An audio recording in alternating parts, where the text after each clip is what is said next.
सर्वांना जय हरी. महाराष्ट्रीयन जनतेच्या किंवा महाराष्ट्राला लागून असणाऱ्या इतर विविध राज्यांच्या भागामध्ये सर्वाधिक प्रभाव टाकणारी महाराष्ट्राची अध्यात्मवादी जी परंपरा आहे तिच्यामध्ये वारकरी परंपरेचं फार नाव घ्यावं लागतं. विदर्भ, खानदेश, कोकण, कर्नाटकाचा काही भाग, तेलंगणाचा काही भाग किंवा खानदेशाच्याही वर गुजरातपर्यंत, मध्य प्रदेशपर्यंत महाराष्ट्राच्या आजूबाजूला देखील, महाराष्ट्रात देखील जनतेवर सर्वात जास्त गेले 700-750 वर्ष झालं प्रभाव टाकणारी सर्वाधिक व्यापक संत चळवळ जर कोणती असेल तर ती वारकरी संत चळवळ आहे. या वारकरी संत मंडळामध्ये संत नामदेवरायांच्या पासून निळोबारायांच्या पर्यंत आणि नामदेवांच्या समकालीन असणारे ज्ञानोबाराय, संत सावता महाराज, संत गोरोबा काका, संत भोजलिंग काका, संत विसोबा खेचर, संत नरहरी महाराज या सगळ्या संतांच्या पासून आधुनिक भारतामध्ये झालेले गणपती महाराज, संत गाडगे महाराज, राष्ट्रसंत तुकडोजी महाराज या सगळ्या संतांपर्यंत एक फार मोठा संतांचा वारसा असणारा हा महाराष्ट्र आहे. आणि या संतांच्या एकूण मांडणीमध्ये, त्यांच्या अभिव्यक्तीमध्ये, त्यांच्या कार्यकर्तृत्वामध्ये जे काही साम्य आहे, म्हणजे एक संत दुसऱ्या संतांचा विचार पुढे चालवतो, आणखीन पुढच्या पिढीचा संत त्याच्या पुढच्या पिढीचा विचार चालवतो. आणि आश्चर्यकारक गोष्ट अशी, या सगळ्यांचे विचार एक समान असतात, समतावादी असतात, बंधुभाव जोपासणारे असतात, विवेकवाद सांगणारे असतात, विशेषतः महाराष्ट्राला एक तात्विक अधिष्ठान देणारे असतात.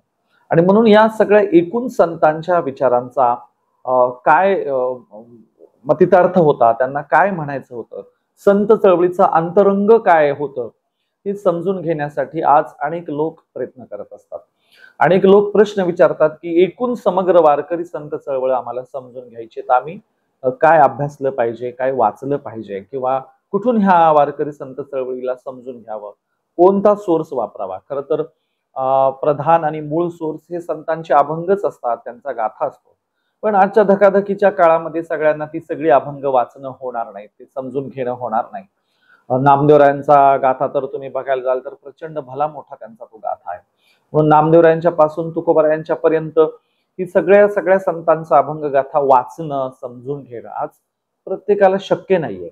आणि म्हणून काही महत्वाची पुस्तकं आपण सुचवतो की वारकरी संत चळवळ समजून कशी घेतली पाहिजे, त्याचा अंतरंग काय आहे, आज जे दिसतंय तो खरा संप्रदाय आहे का संतांना काही वेगळं सांगायचं होतं. कारण आज तुम्ही बघाल तर फार मोठा फरक निर्माण झालाय मूळ संतांच्या विचारांमध्ये आणि आज दिसणाऱ्या दृश्य स्वरूपातल्या वारकरी परंपरेमध्ये. आजची दृश्य वारकरी परंपरा आणि मूळ संतांचा विचार याच्यात फार मोठी तफावत दरी निर्माण झालेली आहे. मग लोकांमध्ये संभ्रम असतो, हा संभ्रम दूर व्हावा यासाठी काही पुस्तकं मी वेळोवेळी सुचवत आलेलो आहे. तरी देखील काही महत्वाच्या पुस्तकांचा इथे उल्लेख करणं गरजेचं आहे. ज्यांना कुणाला वारकरी संत चळवळ मूळ समजून घ्यायचा आहे, तिचा अंतरंग काय, तिचा गाभा काय आहे आणि समग्र संतांच्या म्हणण्याचा उद्देश काय होता, समग्र संतांच्या कार्याचा उद्देश काय होता, संतांचं आध्यात्मिक जसं कार्य होतं तसं त्यांचं भौतिकही कार्य आहे, सामाजिक कार्य आहे, या सगळ्या गोष्टींना समजून घेण्यासाठी आधुनिक भारतामध्ये जे महत्वाचे 2-3 लेखक होऊन गेले, या लेखकांची पुस्तकं आपण पाया मानतो. ही पुस्तकं वाचून घेतल्यानंतर, वाचल्यानंतर आपण एकूण समग्र संत चळवळ समजून घेऊ शकतो. आणि म्हणून पाया मांडलेल्या पुस्तकांमध्ये 3 लेखक फार महत्वाचे आपण लोकांच्या समोर मांडतो आहोत, ज्याच्यामध्ये गंबा सरदार, त्यानंतर विभी कोळते आणि बारस रुठणकर या 3 लेखकांची नावं अग्रक्रमाने घ्यावी लागतात.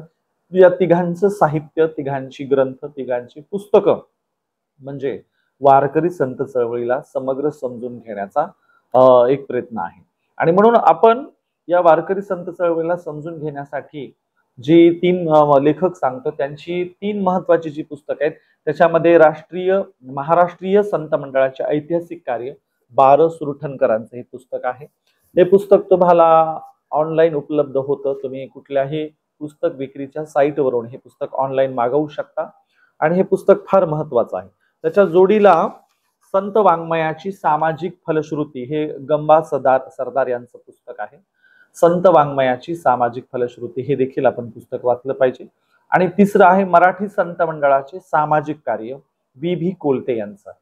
मराठी संत मंडळाचे सामाजिक कार्य विभी कोळते, संत वाङ्मयाची सामाजिक फलश्रुती गंबा सरदार आणि महाराष्ट्रीय संत मंडळाचे ऐतिहासिक कार्य 12 सुरठणकर, ही 3 पुस्तकं म्हणजे एकूण वारकरी परंपरा कशी आहे, तिचा अंतरंग काय हे समजून घेण्यासाठी पुरेशी आहेत.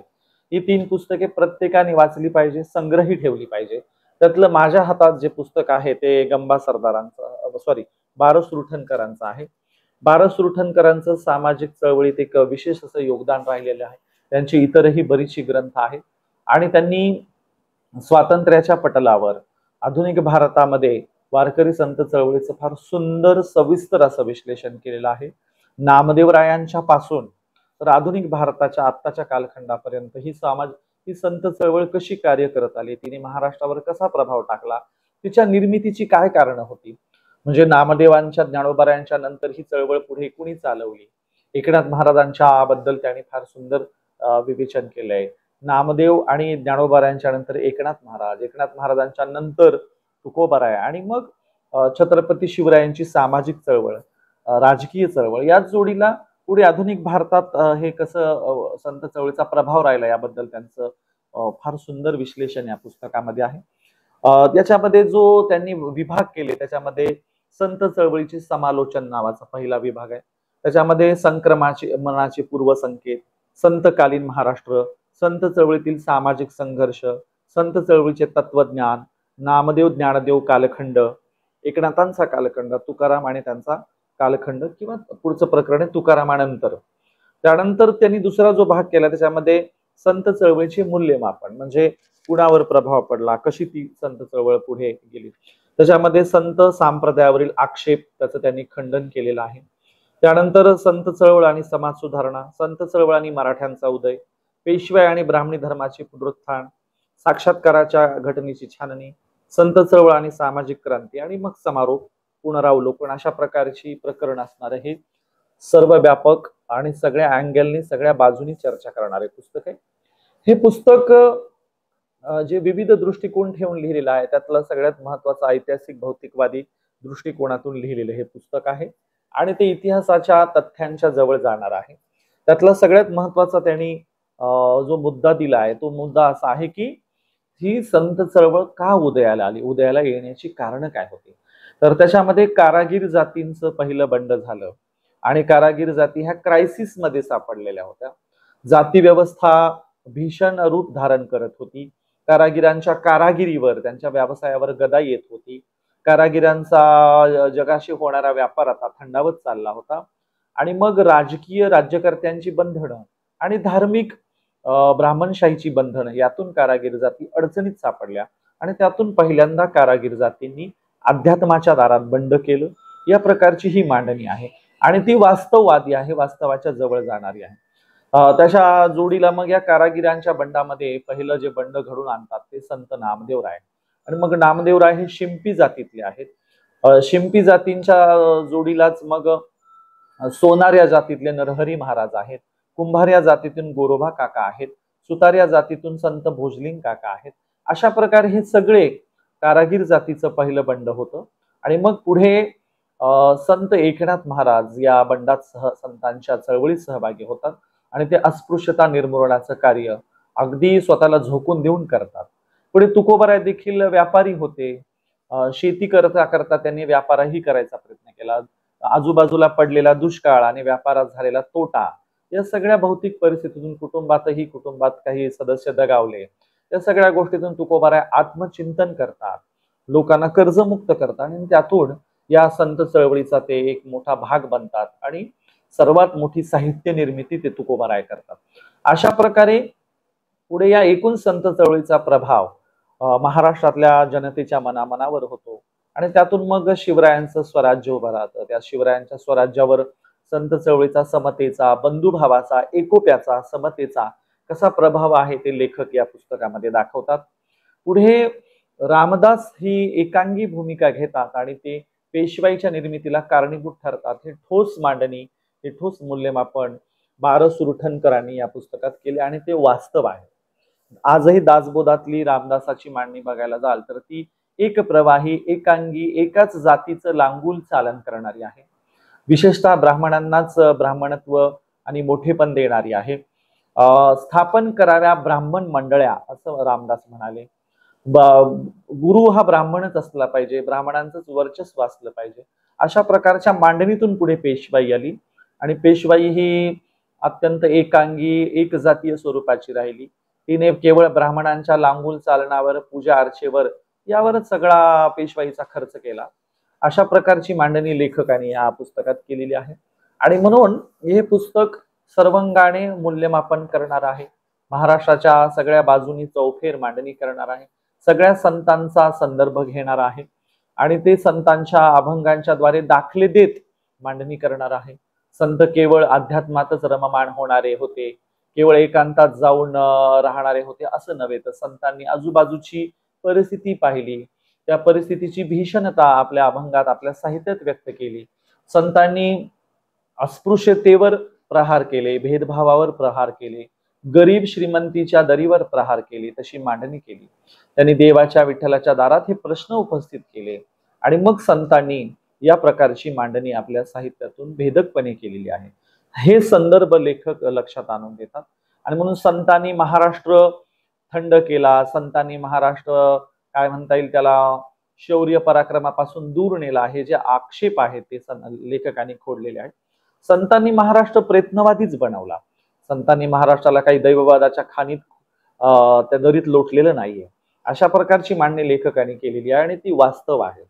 संतांनी महाराष्ट्राला सदैव प्रयत्नवाद शिकवला. संतांनी महाराष्ट्राला मनगटाच्या जोरावरही स्वराज्य उभं करता येतं हे शिकवलं. त्याची परिणिती शिवरायांचं राज्य आहे. कुठल्या तरी दऱ्याखोऱ्यात जाऊन घडीत एखाद्या जाऊन ध्यानस्थ बसायला काही संतांनी शिकवलेलं नाही. विशेष महत्वाचं म्हणजे संतांनी संसार करायला शिकवलं, संसारातून पळ काढायला नाही शिकवलं.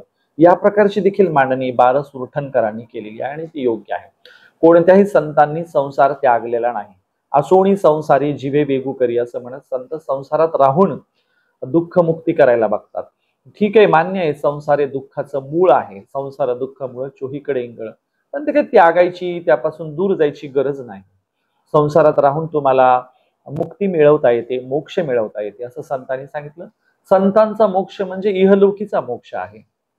संत काही मृत्यू नंतरच्या कथा पुराणांवर भर देत नाहीत, संत इहलोकीच्या धारणांवर भर देतात. या प्रकारची अत्यंत सुंदर विज्ञानवादी मांडणी करणारं हे पुस्तक आहे आणि म्हणून आपण हे पुस्तक नक्कीच वाचलं पाहिजे. ह्या पुस्तकाला प्रत्येकाने आपल्याकडे संग्रही ठेवलं पाहिजे. आणि याच्या जोडीला विभी कोळते आणि गंबा सरदारांचं हे पुस्तक आपण मिळवलं पाहिजे. बारस उरठणकर, गंबा सरदार आणि विभी कोळते यांची तीनही पुस्तकं आपण नक्की वाचावी. ही पुस्तकं म्हणजे पाया आहेत. ही पुस्तकं म्हणजे वारकरी संत चळवळ समजून घेण्याचा एक छोटासा शॉर्टकट मार्ग म्हणायला काही हरकत नाही. आपण खर तर समग्र संत अभंग गाथा वाचूया, नामदेवराय, तुकोबाराय या सगळ्या संतांचे अभंग वाचूया. पण तरीही नवोदित लोकांना, नव्या तरुणांना समजून वारकरी संत चळवळ समजून घ्यायची असेल तर हे पुस्तक वाचावं असा नक्की मी आग्रह करेल. धन्यवाद. जय हरी.